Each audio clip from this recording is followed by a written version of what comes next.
Greetings, folks. Here we are at our first tavern chat, and there's blood in the water. There is blood everywhere. It's gonna be bloody. Oh boy, we have a lot to talk about tonight. I'm setting up a few things here. And I'll give my little intro spiel as always. But yeah, there's no shortage of things to talk about. No shortage of things to talk about. Just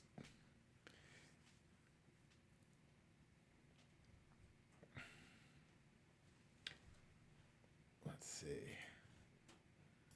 There's Jay Soundscape. How's it going there, Justin? There's Wolfie. Boy, everyone's really raring to go, aren't they? Let me give my beginning little chat, little spiel speech, then we will get going. Because, yeah, there's a lot to talk about tonight. So, from the Tomes, Twitch TV, from the Tomes, live, several times a week, Wednesday night, Tavern Chat, where the finest minds in gaming, or at least everyone who comes to my channel, are going to be discussing various topical things relating to tabletop gaming, gaming in general. YouTube over at Fox and Board Games, where all these chats are long-term archived, and also custom content appears there periodically. Maybe this Saturday we'll have some more custom content. Have our first in-person game since November, I think, to continue Tales of the Hard Land, and we've been videoing that to both the delight and chagrin of the players. I think they're kind of enjoying it now that they're used to it. Some are. I know one isn't really thrilled, but they agreed to it, so they're stuck. FoxandBoardGames.com, the landing pad for all this stuff, and there's a lot of news there too, but I don't think I'll go over that in depth tonight. Twitter, Instagram, Facebook at Fox and Board Games. Thanks for tuning in. Thanks for liking, subscribing, following, all those things that allow this channel to continue and facilitate my other game design, game publishing, which this all just is just like this steamroller heading towards the main topic, game chat discussions. So, a little bit of personal news first. I was absolutely astounded earlier to log on to TotalCon 37 in Massachusetts site. Yeah, that's a lot of blood. There's more blood than this. There's definitely, this is like grindcore like level of blood here. And I was absolutely shocked to see and thrilled to see that my events are almost all filled up. Running about half a dozen games throughout the weekend, and they're almost all full. That's in like 36 hours, because I checked earlier this week.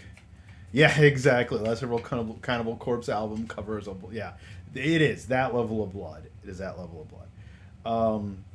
So I got a bunch of games. I'm running 2 Call of Cthulhu sections, one of which is sold out. Sunday afternoon is sold out. Mother of Monsters. I ran a version of this for our regular crew. At that point, it was called Father's Milk, and it's just as bad as you think. There's Corporate. Hey, how's it going? And it definitely had a lot of overtones that were disturbing on multiple levels. I've toned it down a little bit for the convention. It's called Mother of Monsters, which was actually kind of the point of it, and I think it'll be a little more palatable to a general audience. There were a couple points in the original version for various reasons that people were genuinely like a little disturbed. There was a lot of body horror, a lot of Hellraiser-ish imagery going on, and there was a lot of kind of twisted stuff going on. And I think I kind of ran it by Diana, and she was like, "You got to be really careful. That game was." Yeah, this was kind of above and beyond though. And of course, it also had all the really horrendous ethnic stereotyping of gypsies. It's set in Hungary, which will still be there. I will tone it down a little bit, but it will still be there. And as Adam, and I don't know if anyone else is on who's played the game. I don't know if Tom or Blake are on. Even in the game I've been running recently, Cold Plague, there's one extremely accurate to the times character in terms of these attitudes towards women and people of color. And I do have to be a little careful. Right? I gotta kind of say, like, okay, what's the threshold with a particular, what's the threshold of a particular group? Like, how much can they endure? Because this guy's pretty rough, and his comments are pretty rough. And anybody who's spent any time with me in the past 15 years or more knows that these are not my attitudes. Yeah, unfortunately, we do have to think about it. We do have to think about it. Not unfortunately, but we do have to think. We have to, unfortunately, because these attitudes are out there in the real world, and we don't want people coming away from a game being like, man, that guy was a total scumbag. He's a real racist. So it's tough. Well, where do we start, friends? Where do we start with this discussion? Let's see. Let's just do a little Google search. OGL 1.1. Man. Ouch. Well, let's start with the most recent news. Let's start with Cobalt Press's statement. Cobalt Press is one of the largest independent publishers of Dungeons and Dragons material, along with Paizo and Green Ronin and a few of the others that have been making a good company living off this. And they've basically told Wizards to go blank themselves. Wizards Hasbro to go blank themselves if they push through. So let's step back with that. Let's come back to the root of what I want to say tonight. And start out with everything is still speculative. The past 72 hours have been like, I don't know, being in the worst committee meeting you can imagine, with people who don't know what they're talking about, because this is all still very speculative. We saw a draft. What was it, last week at this time? Last week, Thursday, Friday, maybe. That, or earlier this week, I forget which just, outlined this draft of this new OGL. And 2 weeks ago, what we said was, well, if they just want more royalties, reasonable royalties for people making like over $1 million on their game. I mean, I don't think any of us would be like, yeah, okay. Like, if I created a product and somebody else and I said, okay, sure, you can use that. And then it started becoming beyond the scope of what the original OGL ever envisioned. Because the original OGL was before Twitch, it was before YouTube, it was before all of these extra media, these extra ways that something gets used now and gets exploited. Yeah, we talked about that yesterday, I think. So right, this is a leaked draft, not a final version. Predates GoFundMe, predates Kickstarter. This is a leaked draft. This is not a final version. So we don't know what Wizards is going to finally release, right? And there has been like this level of speculation online, and along with, and me included, along with this level of speculation, though, I have seen people claiming to be these authorities. One, on game law, because that's the new joke. Like, every time there's a new something that comes out, everybody, we'll get to that. Wolfie, because all these supposed experts now are coming out, and I've seen threads on friends' Facebook posts that I won't even get involved in. I won't even talk to anybody, because I'm like, there are these people arguing these things they actually don't know anything about. Because some of their statements indicate to me that they really don't know anything about two things: game design and game industry, or law. Like, I've seen people make out and out incorrect statements regarding things like copyrights. And I'm just sitting there going, like, all right, just shut up. And Tim the other night sent me that video. And my whole issue with the video was, well, the guy is saying, oh, I'm an insider. I know insiders. I can't say who, but I've seen the final draft, or whatever he said. And I'm like, no, you haven't, dude. You're doing this to get clicks, right? Yeah, copyright law in itself is crazy, because it doesn't work like most people think it does. And I know this from my own work. What you actually copyright and trademark is very specific.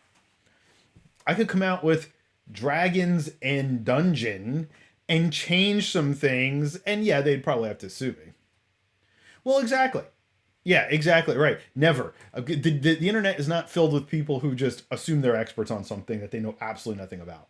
This would be like me going and talking about astrophysics with somebody, like, yeah, or arguing with Stephen Hawking, like arguing Stephen Hawking's theory and not knowing anything about it. So everything is speculative, and I have seen this, and I saw an acquaintance post something last night, and like three times I had a response typed out. Three, there's Curzon.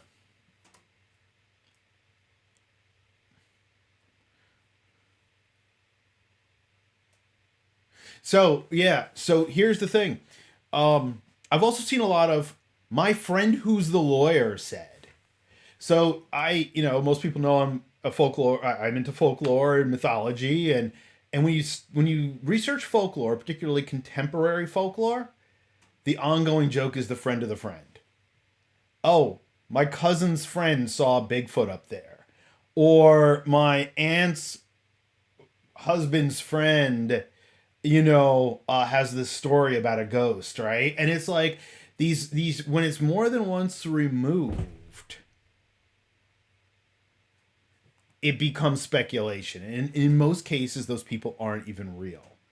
And that's why anytime I've watched three videos now where someone's saying, my friend who's a lawyer, and only one actually names this person and gives a link to their blog, and they are a lawyer. And that person said this is very bad.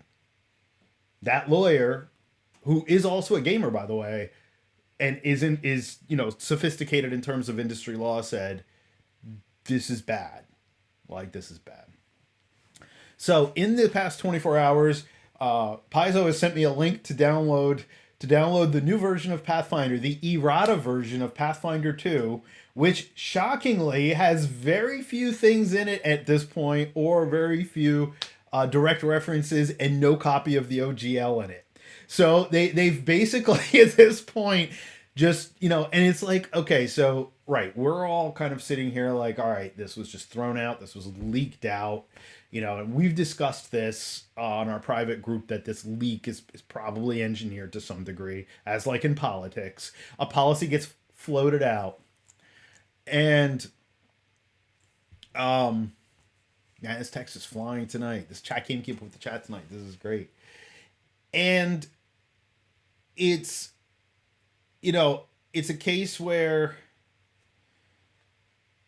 we're gonna see one of two results. Saying Cobalt Press putting out their statement, basically saying, you know, um, what this means long term. What I was saying before is we're all acting like, oh my god, this is brand new, this is shocking news. Clearly, these larger companies who were involved in these talks and who were with an NDA given the preview clearly knew something like this was coming and have been working on some sort of strategy. So,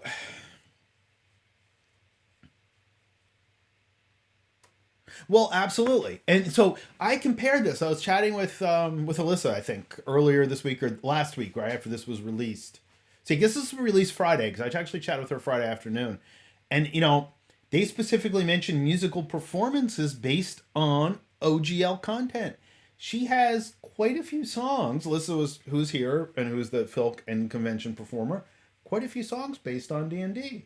Now, I mean, she's not Metallica writing a song called Dungeons and Dragons, who will make millions of dollars that's worth suing.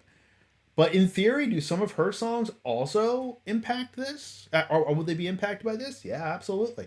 According to the wording of the OGL that discusses music performance video feeds, this channel is in a gray area. I mean, all these kinds of fan channels, fan content appears to be kind of protected.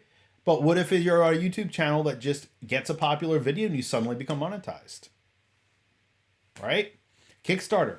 This is the kind of one of the big screws of this, that 750,000, that's not a yearly net. That's not net. That's gross. That's a gross lump. So if yeah, Old Republic is based on the D20 OGL stuff. I know. I read that and I was like, have fun with Disney. Disney will squash you like a bug, Hasbro, you know. Now, in cases like that, I'm sure there are going to be other contracts that are going to be sent out that are so far removed from what us mere mortals see. But yeah, when I was chatting with her, and I said, you know, I said the reality is, we all saw something like this coming when they started making the "we don't make enough money" noise. Meanwhile, they did gross over $1 billion in profits last year from RPGs, RPG related, and we all knew that something was coming, right? And something we all said like 3 weeks ago at the last chat was, well, as long as you don't screw with the OGL or they make a reasonable change. Because again, I understand contracts are not frozen in time either. I mean, I'm sorry if there's any deep constitutionalists here, but I am a fan of amending state constitutions. Most other first world countries do it on a regular basis. You know, and I know this brings up all kinds of hair trigger issues, some of which I'm more in the middle of than totally left or totally right. But, you know, this idea of revising the Constitution in a reasonable fashion to suit the times or any document is not alien. And there's no reason why an OGL can't be updated. But what? We both work. Yeah, exactly. How fragile a contract can be. That's a whole other discussion. Contract, like my 10-year contract or any of these other things, right? We know that's all a very nice way to make people who don't have power feel better, right? Because whoever actually has power does not benefit from a contract. They will only benefit from a contract. They don't give a contract to benefit anybody. Oh, well, so the issue with the Kickstarter being that, in theory, if they were to pursue this to the letter as it was written, as we saw it, if Adam and I decide to move forward on a completely speculative D&D oriented or D&D focused publication, and let's say we decide we need $1 million to get it funded. Now, I don't think we would, but I'm being specific. Or 800 or even $500,000, and we end up doing stretch goals and hitting 750,000. According to this contract, we are now going to be hit up for 25% royalties off our Kickstarter. We just lost money that we would be using to actually even develop the product, and they would be there with their hands out. So this is not a case of gross. This is not, or I'm sorry, it's not a case of net. This is not a case of profit. You know, and again, if someone's making $1 million profit off D&D every year, I'm kind of like, okay, whatever. Yeah, exactly. Yeah, well, exactly. And they did it just through. I'm gonna scroll back up because Curzon said something really interesting earlier. Curzon. So, oh yeah, dump the entire current product line or continue to work lawyers to make changes to the OGL. Well, you know, and that's kind of where I think a lot of this is going. So what I would start to say, and I keep got my mind is so hyperlinked right at this moment about this whole topic and multiple other topics that are interrelated, is that we all knew something was coming. We all knew it. You know, it could potentially be destructive. It's worse. I mean, I was astounded when I read the document, and some of the document is arcane to me. But then when I heard a comprehensive breakdown, a legitimate comprehensive breakdown, it's worse. It's beyond any modern rational publication or distribution contract. And this I know because I have looked at quite a few, and quite a few recently, in preparation for either paying people if they contribute, and I would gain publishers' rights, and I've been through that several times in my life, or distribution rights. And you know, in most of those, even big board game companies, you're talking in the range of royalties of 5 to 10%. To talk about 25% royalties, the only thing that's going to do is attempt to put people out of business who are creating things. And that, as usual, is where a lot of my ire in this comes from. Because yes, all right, we could look at Paizo or even a mid level company, and say, well, all right, they are making a profit off of effectively someone else's product. But there are two things in play here. They did it under, yeah, exactly. They've done it under this auspice of this open license contract. Now, open license contracts are not indelible. They're not, and this again is according to a lawyer analysis that I've read, they by nature are not a permanent fixture, and they can in fact be annulled and changed. But there are clauses in OGL 1 that at least would lead anybody except someone who's looking to subvert this contract to believe that any products created during that license would remain under that license. 1.1 is actually saying, no, all that stuff you did under OGL 1 is void. It has to fall under 1.1 if you want to keep producing it or keep profiting off of it. So you have one of two choices. Sign this or dump the whole product line that you have created in the past 20 years under a different contract. That's not how it works. That would be like any one of us who are in a job with a contract, and as PJ was just joking around, in education, we all know how contracts really work, right?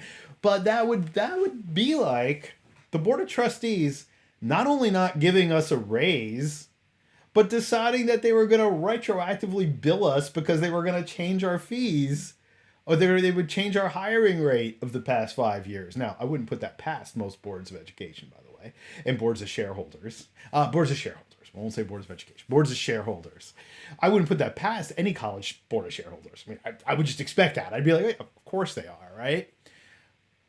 But you still, that's not in any way, shape, or form a practice that you enact unless you want to do anything but just put someone else out of business. And that's exactly what this is. And that's exactly what this move, as it's written, is. Now, again, we don't know. Next week, Wizards might be like, we were just fooling. This is the real one. And it will look much more reasonable because they've now become keenly aware that people are not just going to shut up and eat it, right? And that's my gut response, that this was floated to gauge how much they could get away with and what the blowback was going to be, and then adjust and then pull back from there. At least that's the hope, right? I mean, that's the hope. The hope is that there are actual designers in there who are talking them down and are saying this just isn't going to work because you don't know this community. This community is not a community that deals well with being told what to do. That is like the one common thread through nearly all gamers that I've met, that as soon as you start telling them, no, this is how it's going to work. So Paizo, who does Pathfinder, Cobalt Press, who does D&D supplements. There are a few that make real significant profits off of OGL content. But, yeah, exactly. But the big misstep here that I see, and the reason why it personally infuriates me, right, and Curzon, I'm going to argue that I don't think they're misunderstanding it. I don't think they care. I don't think Chris Cox, who's currently in charge of Wizards, cares. I think he just wants the money. I don't think he cares. And there's this kind of assumption we have in our culture that if someone's about to do something egregious, and we saw this in the past 8 years of politics, that someone's going to do something egregious, they kind of don't get how bad this really is. No. That's where I draw the line, where I say, I think most people who would do something like this know exactly what they're doing. I don't think they care. And where I go back to with all of this is that who's going to screw most are the independent creators who've been contributing. So again, because if let's say I'm Paizo and let's say I've been paying this number of freelancer writers and artists, hello CC, you're still awake. I'm shocked. We had a fellow in our online Cthulhu game last night from England. Yeah, he had a British accent, so I'm like, oh cool, yeah. And he's like, oh no, I'm in England. I'm like, what are you doing? It's 1:30, it's Harry was. I was like, what? It's 1:30, What are you doing? What are you doing up, So he stuck it out as long as he could before he had to go to bed. But who this ends up screwing the most are all these independent creators who again had just found this niche. And this to me reminds me a lot, and I've joked about this. I've said the only contracts I've seen sleazier than this are record industry contracts from like the 80s and 90s. Where it was basically you sign over your whole catalog to me if you want to put out this record through the label. Because that's basically what this is. Oh, CEO of Hasbro. Yep, sorry. Okay.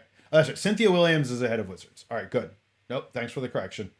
After I said it, After I said it, I wasn't sure, and I just was kind of like, I was like, oh, let it slide. All right, good. Yeah, the industry works by putting it on its ear. Well, and I do think there is some misunderstanding, at least on the part of Chris Cox's statements, where he keeps equating this to video games. Like, he keeps equating this to video games and paying for add-ons in video games. I'm like, it doesn't work like that. No relation. Maybe there's a spiritual relation. Yeah, that was a mess too, right? So I mean, this isn't new to the industry, right? I mean, the whole Gygax debacle in the original TSR was just it was a much smaller, much less expensive version of this. They always have been. The third death of D&D. It really is. It really is the third death of D&D. And so, but this is the end discussion I always go back to, right? Like, okay, here's what sucks about this. Because it was just gaining this legitimacy in the industry as a thing that people could do as a job, they could do as a livelihood, you could do as a career.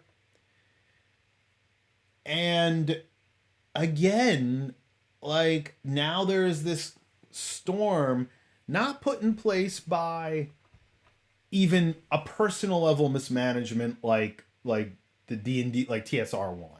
Because that was such interpersonal BS that spilled over into business. I mean, that was like band level BS, right? Like, when someone's, significant other screws a band up because they won't leave the practice room. It's like that level of, and notice I didn't say a feminine significant other, because I've personally seen it work several different ways. But yeah. So fourth ed almost killed it, and that's what I've said. I'm like, okay, what you're doing is you're screwing over those people that kept your product alive while you were, excuse my English, in plain English, shitting yourself playing around with fourth ed. That was that everybody from the day it came out, most of the fans said this is the real fans, the people who've been playing these games for years said, this is awful. What are you doing? And then these are the people who, intentionally or not, kept your product alive and kept Wizards of the Coast alive while you just kept screwing it up until you really started listening. So again, I go back to the discussion of at what point will this turn back around? And at what point will this become a situation where game designers who are working with these companies and other people in the industry just say, this just won't work. You're going to end up destroying the brand again. And right now there's so much riding on it, and we're at the crest. And, well, right, clearly, yeah, exactly. That's it. And that's exactly why I said, I don't think it's that Chris Cox doesn't know what he's saying. I think he knows exactly what he's saying. I don't think he cares. I don't think he cares. And I've made that statement repeatedly regarding, you know, politics, business, and even interpersonal discussions of the past few years when people said, "Well, I don't think they really understand how that looks." I'm like, or what they're saying. I'm like, no, I think they do. I think they do. I don't think they care. So that's where we're at. And so yeah, the other big, egregious component of this that is absolutely unheard of in any kind of modern contract culture is, oh, after we charge you those royalties, anything you put out or have put out that steps into the territory of one of these OGLs, we now can republish and distribute whenever we want, and we don't have to account. We being Hasbro, Wizards, we essentially own it, and now we can do whatever we want with it. I mean, that's not even rational. And like I said, that's the part that reminds me of like a sleazy music contract. Like, well, yeah, I'll put out your new album, but I get the rights to all those other albums you did before you even knew who I was, or before. Now, I guarantee this is a little different because they are using the core OGL. They are using the core system, the core concepts. But again, I go back to, but they still did it under a contract that did have good faith clauses in place indicating that they absolutely would not ever have to worry about anything more than just having to acknowledge the fact that they use the open gaming license stuff. Yeah, filming, thin film here. So that's kind of where we're at with all this. And as I said, the thing is, this is all still speculative. And again, I've really avoided saying too much publicly. I mean, I've ranted endlessly to anyone who will listen privately, but I haven't said too much publicly because we haven't yet seen the final version of this. And hopefully that's good. And I think it was Blake who the other day on text said, hopefully that's a good sign. Because hopefully they just kind of sat back and thought, well, I don't know, maybe this isn't really such a good idea to at least have it in this form, in this content. But yeah, it's bad. It's like, and the more I saw of it, the worse it was. Because I originally thought they were just going to come back and say, okay, well, from this point forward, if you make over a certain amount, you have to pay us. So that's what actually almost set me off, the other day when there was this person pontificating on a friend's timeline, and I just didn't even respond. I couldn't. I was like, I'm not going to get into this. Saying, oh, well, it's only going to affect people who make more than 75,000. That's not in any document. That's not in any document anywhere. Well, yeah, absolutely. And this does model software and software design. This absolutely does, in terms of the absolute disregard for all the people who have actually put the work into the project. Now, again, I could go back and talk about academia in this regard too. How an administrator will step in and go, oh no, that whole program you're developing, a department you're developing, nah, that won't work. After you've spent 2 years of your life doing it. So again, and we really do need open licenses. Now, that's the other whole joke. OGL 1.1 is not open. It's not an open license. By definition, it's not an open license because it's limiting what you do. They can call it OGL 1.1 if they want. It is not an OGL. It is not an open gaming license or an open creative license.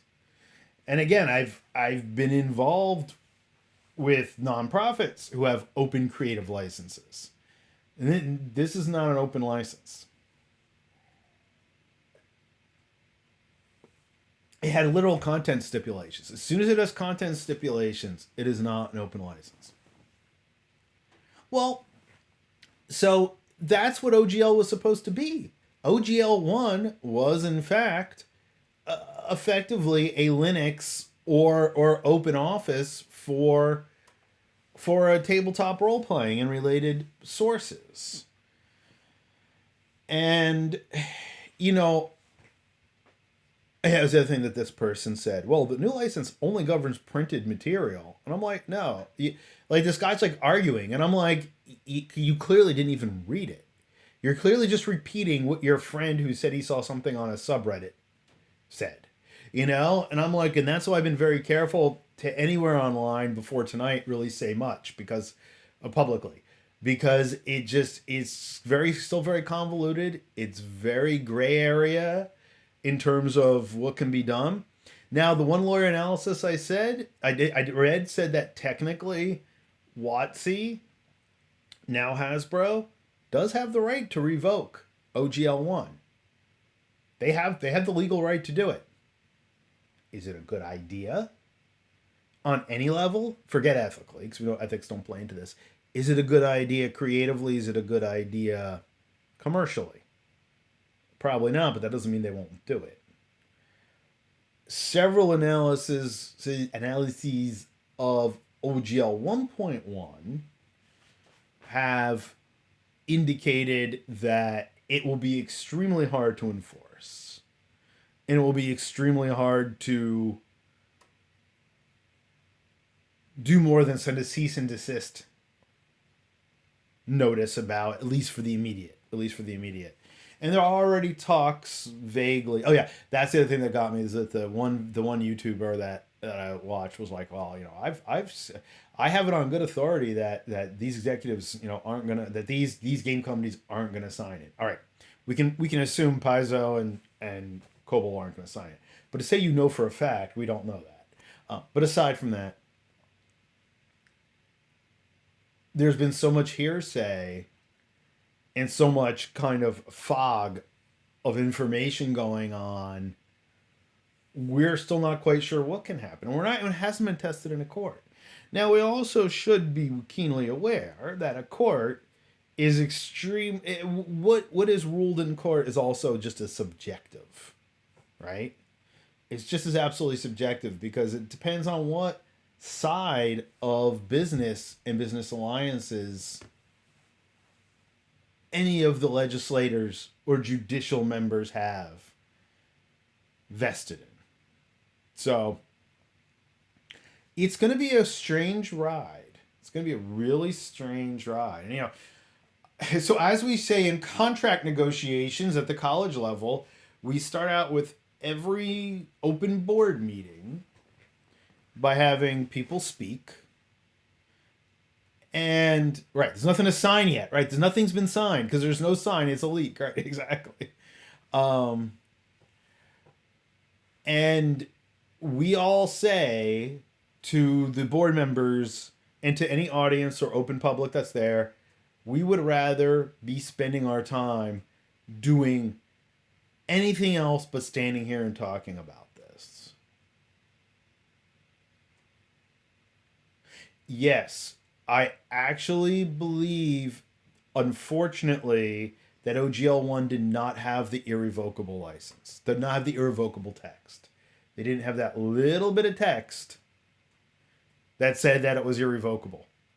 So that you couldn't legally. Right. It didn't. And that's where the whole crux of this is. Is pinching on. And so again, I'd rather be spending the time tonight talking about like your favorite new wizard of whatever game. And I really didn't intend to even revisit this because I really didn't imagine. Yeah, which has no legal standing. Yeah. Perpetuity. I've been trying to pronounce that word for 2 days. Now I'm seeing it spelled. Perpetuity. Right. But the legal irrevocable is apparently the actual legal term that was missing. And again, this is not an accident. This is not anybody saying, "Oh, I didn't realize we'd have this much impact. That's not a big deal. Oh yeah, we could change." This probably has been raked over quite a bit in the past several months, if not longer, by the WotC and Hasbro lawyers, figuring out what they can get away with and what they can't. And I think again, and right, this goes back to what CC said and what PJ and I said about academia. It always is mind blowing to me. Forget not caring. See you later, Justin. Good seeing you. Not caring about a community that's built them up. Not having that foresight to say, you know, if we screw these people over who have been supporting us for sometimes 30 or 40 years, that's, and you know what? It's great. It's great there are all these new people coming into the hobby. It's great that we now have, let's say, 1 million new players in the past 2 years because of pop culture. That's great. How many of them are going to be lifers? How many of them, when they are in their 50s, maybe in their 20s now, will be sitting here talking about or playing role-playing games? Hopefully all of them, right? I mean, hopefully all of them. But all the people who are just coming in now and they're looking to make this quick bank off of and cater to, in the financial sense, and by cater to, I mean take money from, it's just so short-sighted of them. And I know they don't care. I know the point of the CEOs to make as much money into their pocket, into their portfolio as they can at that moment. So,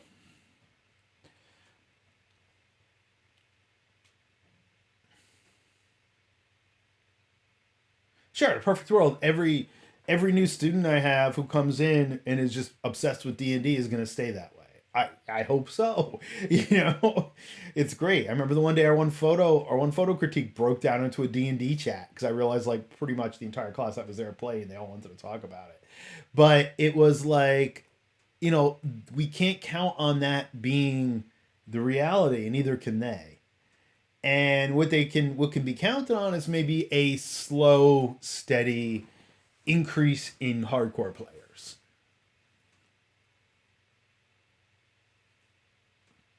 Well, yeah, and you should just look at your own history, or somebody like Games Workshop. Games Workshop has really worked to dig themselves out of a hole of near bankruptcy because they had just raked over people for so long that they all said, well, shit, War Machine's a lot better. And, they're not horrible people. The people who run the company aren't horrible people, And that's kind of where we got with miniature gaming 20 years ago. And it's true.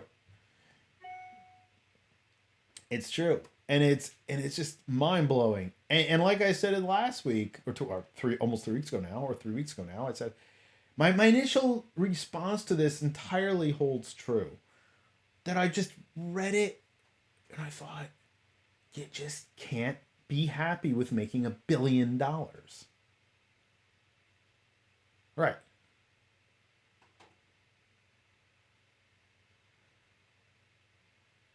Critical Role, 1.8 million.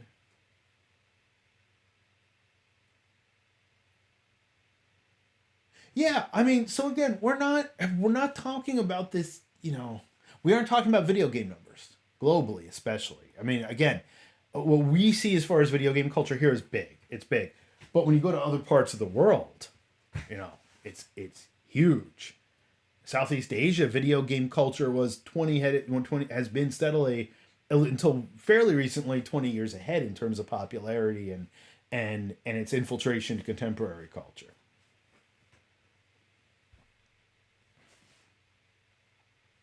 Well, so this is an interesting discussion. And this is what I've been seeing on a lot of forums. Is Pathfinder going to take it all over? Is Savage Worlds going to take it all over? Is whatever? No. I don't personally think so. For 2 reasons. They don't have the brand name Dungeons and Dragons. They don't have the nostalgia Dungeons and Dragons. They're not featured on Critical Role. They're not featured on Stranger Things. They don't have the brand name. Brand names carry so much weight. So much weight. And also, if I go read Pathfinder right now, I'm reading an extremely, compared to 5th Ed D&D for the player, complicated user experience. I haven't read into Savage Worlds enough. It's not as complicated as that. But a lot of these other games don't provide that immediacy. And again, I joke around, like, why is 5th Ed even so popular? It's not even the best of the games, right? And I joke around saying that mostly just to bust you know what. But what I am amazed by is that D&D is so popular because, at least from the game master end of it, it's become more streamlined. Right. Pathfinder 3, there's only Pathfinder 2. There's Pathfinder 1. Oh, yeah, Pathfinder for 3, 3.5. Okay, I got you. Never mind. I thought you were saying Pathfinder 3, and I was like, I don't think we're talking. Okay, yeah. Right. Pathfinder 1 was 3.5. Right, exactly. But that's where 5e has the power, because you can learn it as you go very quickly. You do not for Pathfinder. It is not easy. It's not as intuitive. If you've played D&D for 30 years, yes, Pathfinder's not that bad. Oh yeah, I can kind of figure this out. But if you're just getting into this, unless you start with Pathfinder and you play with people who are familiar, it's like going back and playing D&D 3.5. D&D Beyond is an amazing product. Without D&D Beyond, it would not be as easy as it is. Absolutely. Yeah, D&D does. Yeah, Stranger Things. I'm sitting here and playing Chainmail. That's hilarious. That would be funny. I'll be right back. I just have to go and put a log on the fire. That's not a euphemism. Please keep chatting.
All right.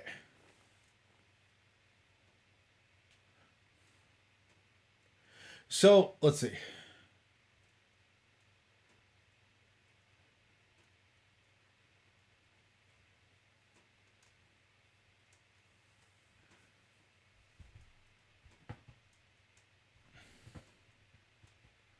So now, roll.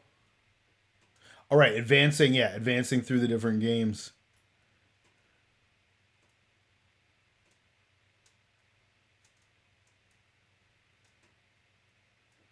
I'm scrolling back.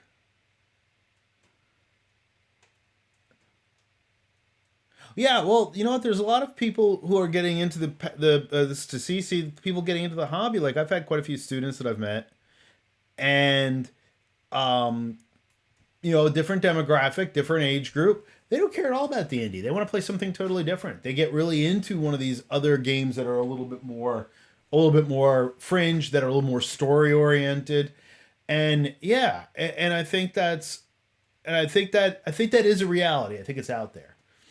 But I can tell you from PAX Unplugged, there were not people lined up through the Pennsylvania Convention Center, which is several city blocks long, out the door, waiting to sign up for Pathfinder, or Call of Cthulhu, or White Wolf, even, or any of these others that are kind of popular. Now, hey, the Chaosium booth was nuts, but Call of Cthulhu was also featured on Critical Role at one point, right? They did play at least one game of that. So again, there's a bit of brand recognition there. And it was just funny because, I mean, it used to be in the old days of Gen Con and Origins, you know, you walk up to the Call of Cthulhu booth, and like I said, I got to the point that I was one of the people that would go to them all the time and go to the booth all the time. It was a face recognition, at least. And there still was, which was really funny. After a good number of years, Dustin was like, hey, how's it going? I'm like, hey, how's it going? You know, it was like all these years later. That's how intimate anything but D&D and any of these kind of fringe games have been for so long. Yet at the same time, even though this is getting a little bit more popular, angry scared cats, yeah, yeah, that's one thing I'll definitely say about all our local friends, like Justin and Mel, and Tom's been coming down recently too. Like they'll try out, they're trying my game now, they'll try some other stuff. Yeah, no, I won't get back into Shadowrun. I just can't put myself through that. And I'm a long time gamer, and I'm saying that, right? So so yeah, that's the power of the D&D brand. And that's what we're really talking about here is the control over the D&D brand. I mean, I know right now if Cobalt comes out with their own rule set and they, own RPG rule set in D&D, unless it's like Pathfinder 1 that it is basically everything that you was not specifically trademarked from 3.5, it's kind of grasping at straws, I think, to say, well, we're going to have this game come in and take over D&D's place, because we won't. I don't think we will. Again, I'm not an expert on anything. I'm not going to be one of those people that claims that I have insider knowledge, like a couple of buffoons that I watched this week, or like, oh yeah, no, my friend in this company said, like, come on, like, really, uh-huh, yeah. You're like the guy on the school playground who's like, my dad's friend is this guy, yeah, sure.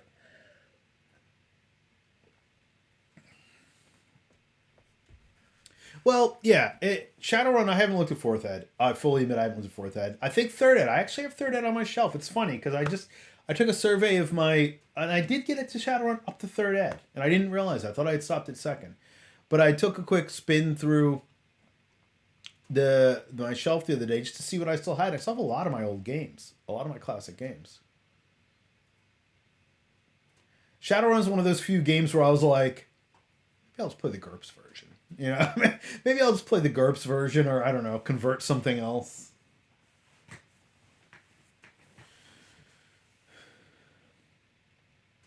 So yeah, there's a lot of contradictory things. Yeah, there were a lot of contradictory. I mean, again, third ed was even better. I mean, third ed was better if you'd been playing the game for a while because it was a good balance between first ed, the A team, role playing game where you could throw grenades at people's feet and they don't die, and then second ed where they get shot with a light handgun and they die.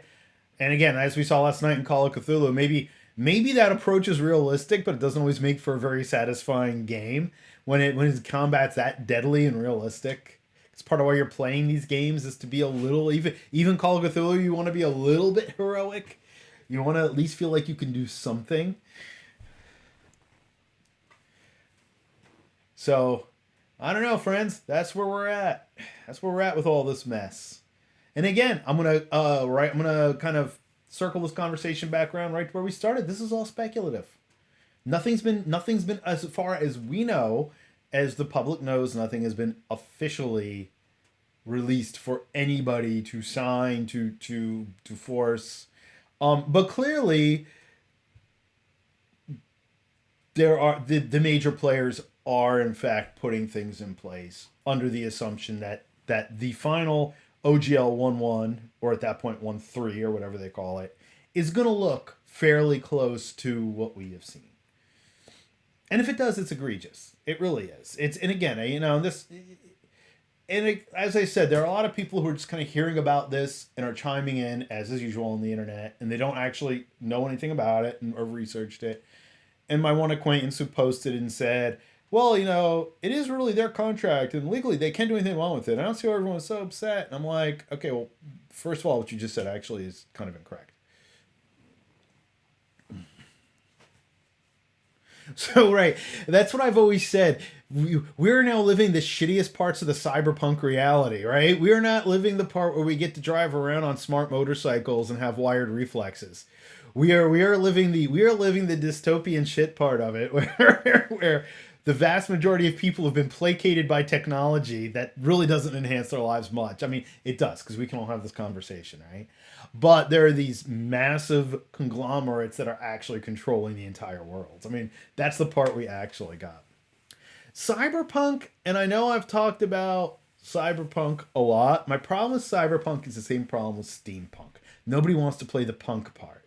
Everybody wants to play the royalty. In Steampunk, everyone wants to play Victorian debutantes who have this cool looking gun, right? And goggles. Nobody wants to play the coal mine worker or the factory worker who's trying to get a better life for themselves in Steampunk. Same thing in Cyberpunk. Everyone wants to play the street samurai who's jacked to the gills and can kill a whole bar room full of thugs. Nobody wants to play the guy in the, half a room apartment who is sitting there, right? Who's sitting there kind of sweating against this reality like we all are in real life. At least some of us are in real life. Some people are in real life. Well, Shadowrun's more fun. Shadowrun is a moonpunk. Okay, I'll take a look at that. That sounds kind of cool. I've been keeping an eye on Mothership too. I actually almost signed up to a Mothership game the other day. I kind of don't have time to just start playing another game online yet, but somebody was running a Mothership game, and I was like, yeah, check that out because I've read it. I did enjoy it. Shadowrun is definitely a very tongue in cheek too. So in a very oblique, weird way, Shadowrun reminds me of Warhammer Fantasy in a weird way. In a way that it doesn't take itself too seriously. Not that there's any relationship between system or even really between the worlds, despite fantasy tropes. All right, I'll click on that.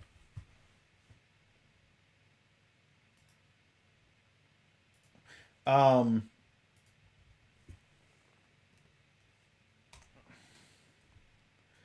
cool.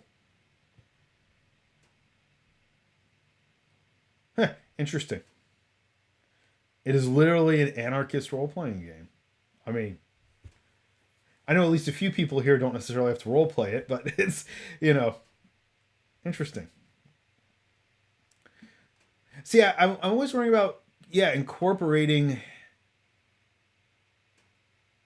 these kinds of elements into an actual cyberpunk game because again, that's where I feel the genre as a whole falls flat. The lint. Thanks for the lint or the link or loom.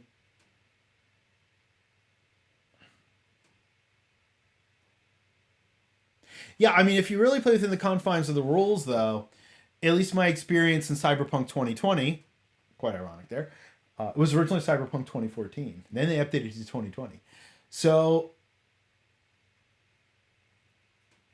yeah, a grenade will do it. A grenade will do it. It depends, though. Like, even Cyberpunk 2020, a grenade against somebody who was fully jacked out. I mean, it would eventually kill them. It wouldn't kill them immediately, but it would probably eventually kill them. But I remember it was just like you had to basically just drop a hover vehicle, a hover tank on a really jacked out character to even hurt them. It was kind.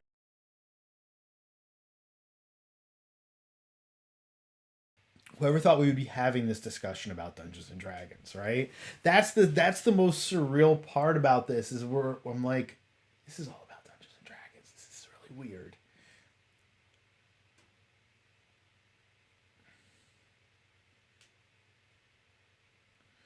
Yeah, I mean, I'd be more interested in a cyberpunk game that really kind of.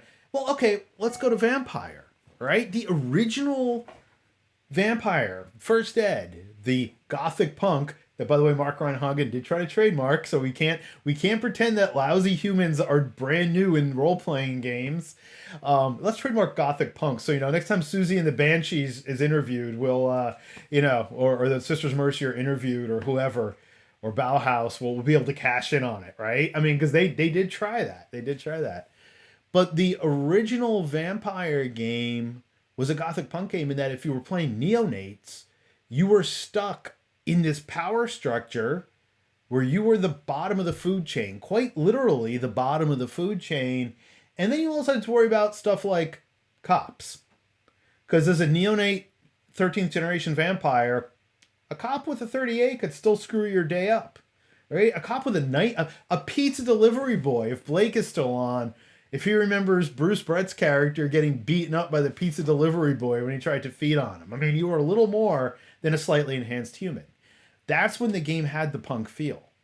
Then within a year, people were walking around at fourth generation, and there were, source books for all this ridiculous BS, because that's what gamers want. So, this whole idea of this punk ethic is always in the background of the role-playing game, in my opinion, because in many cases they're power fantasies, right? In many cases, that's what the role-playing game does. And that was kind of our whole discussion about, the shift in madness was horrendous. Like when I reread some of the second ed stuff on Insanity, I mean, it was up there with the early Call of Cthulhu cringe, of like, oh God, this is our portrayal of crazy people. It was really, forget modern standards. Even at the time, it was ridiculous. Well, and then there's the whole other discussion when punks get power. Well, look at several notable political figures and political advocates. Look at Johnny Lydon. He's become the biggest bootlicker. I'm like Johnny Rotten has become like this ridiculous like right-wing icon now. I'm like, oh my God, what happened? What happened to this? Like 1% of them ended up being Jello Biafra, who's still giving his finger to everybody, and then everybody else just like sold right out, So, yeah. Headspace. Huh, that's kind of interesting. I mean, I think those games are interesting in a niche kind of way too, and I definitely think that on their own, in their own gaming environment, they function. And I've always been curious, like I've always been interested in running a steampunk game where the characters really are at the lower levels of society. Or for that matter, running Victorian Vampire, because Victorian Vampire really played down the power aspects. Like if I remember, so Sprawl Runners is Savage Worlds supplement, yeah. Yep.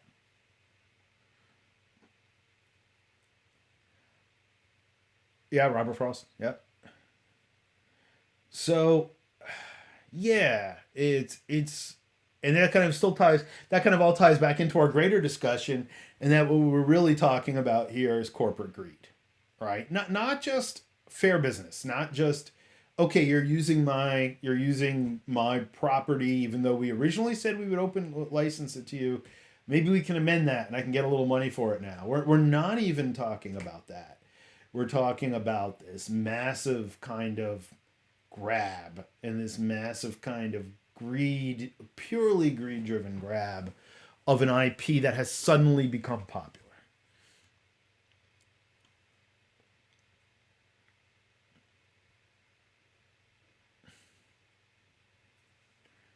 Yeah, we were talking about Savage Rifts. Were we talking about that yesterday online, yes, PJ? I can't remember when I was talking. I think it was yesterday when I was online.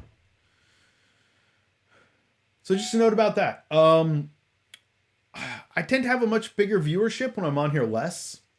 And I think that's human nature. And that's not blame or fault or anything. I think that's...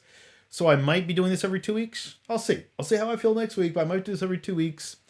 And I'll probably be doing daytime streams once or twice a week. So the other reason is that I get a lot more work done when I'm not streaming. Like the amount that I wrote for the game in the 2 weeks that I wasn't streaming was vast compared to what I get done when you're streaming and writing and you kind of are also entertaining. So I'll figure out what my streaming schedule is, but I'm definitely gonna keep doing this, obviously. I mean, I'm saying this now until they officially release OGL next week. Well, it depends what I'm doing. If I were just playing an Incarnate, making a map, or working in Photoshop, I could chat all day and do it. If I'm writing, I have to actually focus and write. Like today, I sat down and wrote almost 2,000 words in an hour just by sitting and writing.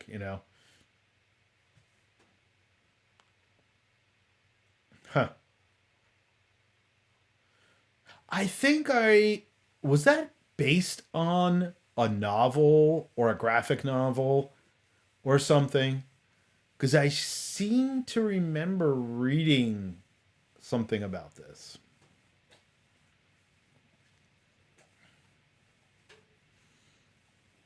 That sounds pretty cool. Full story games. I mean, we've talked a lot about that. We've talked about that on here. I think they're interesting. Yeah. Okay. So maybe it's its own world, but I seem to remember something like that I read about.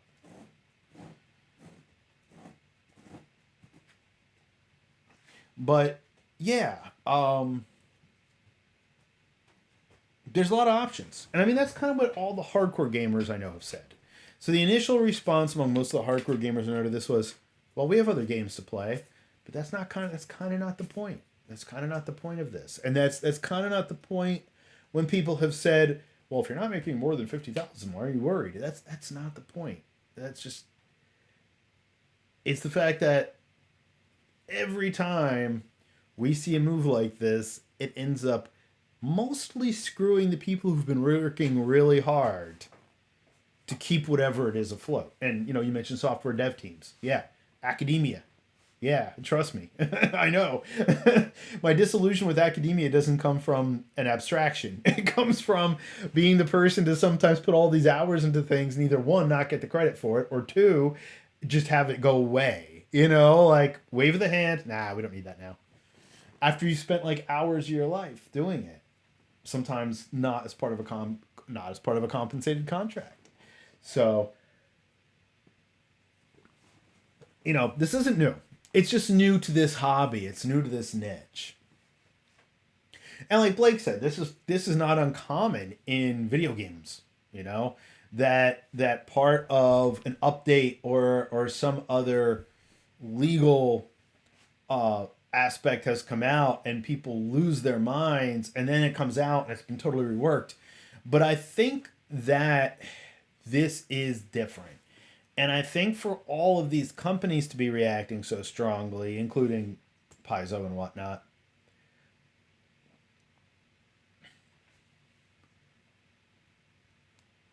Right, exactly. Yeah. Yeah. Never mind, you can't make the products. Yeah. And that's where I go back to where it's screwing the creatives. And I'm tired of it. I've spent the bulk of my life in the creative worlds and endlessly seeing the people who really end up getting screwed over are the people on the ground doing the work. And that's because you get taken advantage of under this notion of, well, but you love doing this, right? Isn't this what you've always wanted to do? You should be grateful that I'm throwing these crumbs at you so you can get to do what you want to do. But we're still going to take your stuff and make money off of it. Well, I mean, it's even beyond exposure. And again, so I'll go back again for a moment with academia. There's this real Stockholm syndrome going on in academia, especially these days, where it's kind of that it's kind of that you know you should be really happy to have this job, especially this 10-year job. Forget the fact that at least in some institutions you're paid far below what you would be paid in any other strata, business strata, for the skill set you have. Forget that. And then we start to get into, well, but your compensation is your personal freedom. But that's gone away too, largely, in terms of what you can do or not do. Let's see.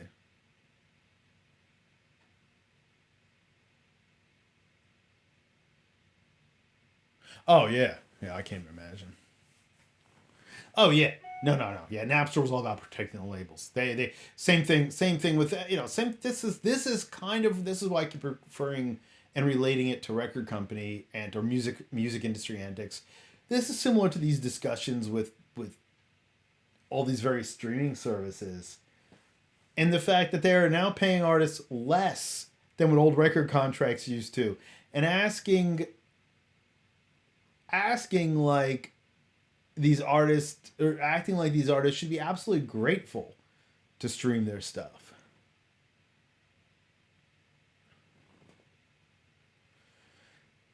Yeah, well, and again, all these things that academia can offer are benefits that aren't necessarily offered in the commercial world, but they're kind of the carrot on the stick. And the first thing they started threatening to cut at the beginning of COVID were all these benefits.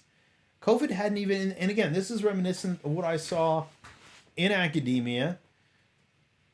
At the onset of COVID, the first week in COVID, they started talking about taking away tenure positions. It was the first week. Yeah, we're going to be losing all this money. Oh, they are really trying to pare benefits back. They're really trying to pare benefits back. Like I said, where I'm at, I have a very strong union, and that's really the only thing that's kept me there. Because it's the only way that it's made staying there financially worthwhile. Because if we didn't have a union, we already would have. We were actually asked to take a cut at one point during a contract negotiation. We're like, that's not how it works. Hey, there's Skullstein. Yeah, it goes. We were saying it goes beyond the exposure. It's like this weird Stockholm syndrome, and that's the point we're getting to. We can see. So that's the point that we could see the game industry degenerating back to, without having this viable bed of sales and finances.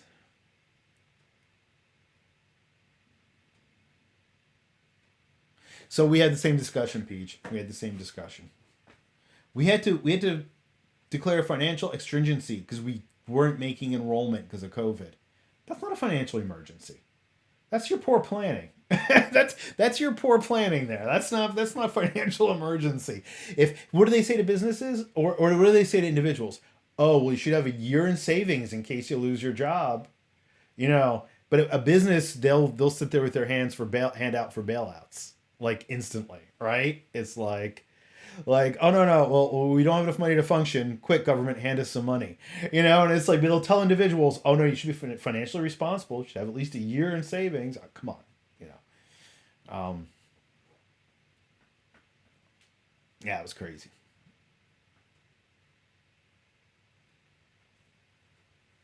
crazy. Good to see you, Tim. Glad you made it on. I don't know how much you got to hear, but yeah, we've been going for about an hour. I'm gonna be wrapping it up soon, but so that's where we're at, friends. We are in fact at a very strange point in our little world, our little corner of the universe. That was always this private geek club that the outside world didn't exist in. Well, guess what? The outside we always hoped like, wouldn't it be great? Yeah, expose these nuts. Wouldn't it be great if this were a big thing and people were really into gaming and we could do it? It would be cool. And it didn't take 5 years before corporate greed stuck its nose in and was like, hey guys, we need more than our $1 billion piece of the pie now, right? And I mean that's what got me when I did read the figures, and I'm like, so Hasbro made $1 billion. Now again, I have to check figures on gross versus net, but they brought in $1 billion in terms of D&D revenue last year, and you can't be happy with that. On top of the billions they make from board games, right? So it's a weird territory for us to be in, and as I said, the reason why this resonates so strongly with me is because this is just a further echo of what I've seen in both the creative and the academic environments now for years. And it's just doesn't help anybody who really can benefit from it, who is a person who can now I've joked around in that I never intended to support extended D&D content through anything I'm writing or publishing or anything anyway. There's already so much of it out there. I never really felt like I could okay, well, I'll confess, I read a couple trailers for pay for D&D games today, and a couple trailers for self-published modules that people are charging like real money for, and I'm like, oh no, yeah, I could do better. Like, like, and again, I'm not arrogant about things, but I'm just reading some of these things that, in my opinion, are written at like a fourth grade level. The trailer text, the teaser text. And I'm like,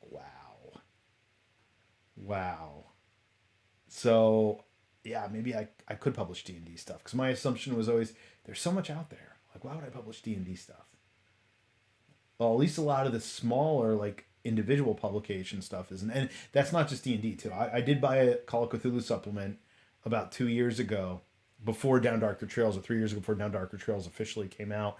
One of the chapbook Old West supplements, and it was bad. It was published under the Chaosium license. But I don't plan to write a lot for D&D or run D&D proofread. This was basic. This was like basic proofreading. Like, wow. As I've told you guys, and Tara was on here one night, I plan to have an editor do the final pass. Even though I'm a pretty competent writer and editor, I plan to have an actual editor, a person who does it for a living.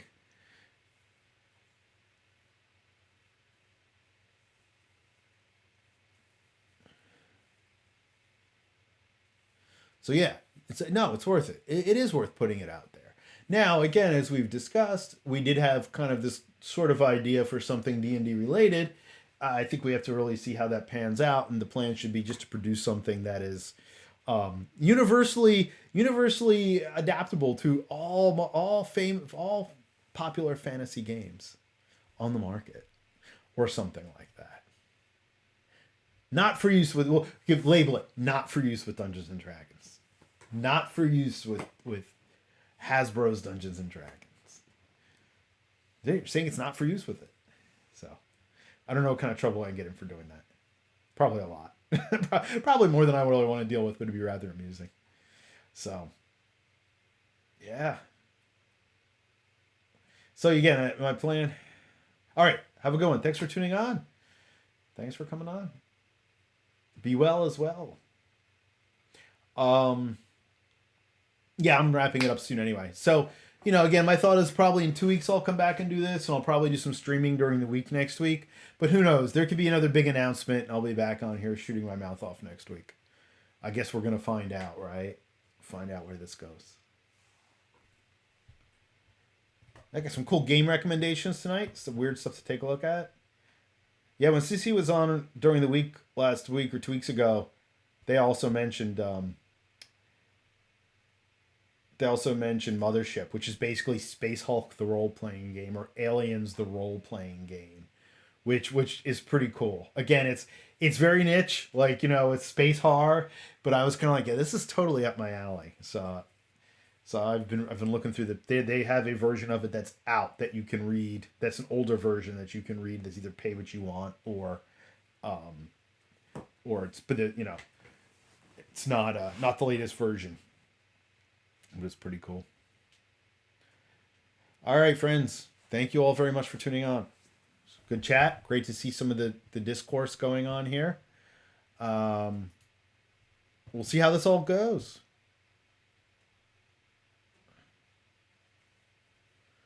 Sellable universalism. Yeah, I think that's gonna be a thing. Yeah, good seeing you. I'll probably be on again early next week. Maybe I'll pop on Friday for a little bit at some point. Like I said, I'm keeping it kind of casual. I've got a couple days I'm definitely gonna do it. Thanks again for coming on. I appreciate it. Looking forward to doing some more gaming with folks too. I'm starting to get that all set up. I had a fun Call of Cthulhu game last night with Corporate Ninja and a couple of his friends.